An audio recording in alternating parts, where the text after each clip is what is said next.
Welcome to Luca and Miguel. Enjoy the video. You begin by choosing the right ear tip size and cleaning both your ears and the Airpods. This reduces slipping and improves passive hold. Fit each bud, insert gently, then twist the stem back toward your jaw until you feel a soft click. That rotation helps the flange sit in the concha. Once done, perform a quick jog on the spot to test stability. Make sure both sides feel balanced before you step out. Once the basic fit is set, add stabilization. Slide on compliant foam tips or lightweight ear hooks to increase friction. These reduce micro-movement without overloading comfort. You should position the buds about 1/2 centimeter deeper if possible, not too deep. That depth optimizes the seal and reduces bounce.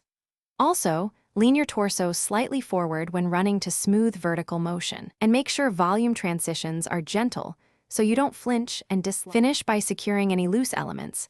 Clip charging case cables, tuck wires under clothing, or use a headband to compress and hold the buds in place.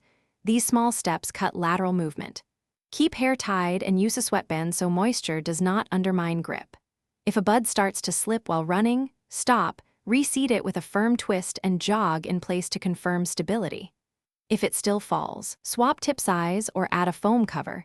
This usually fixes the issue. Thanks for watching and please subscribe. It's the best investment you'll ever make.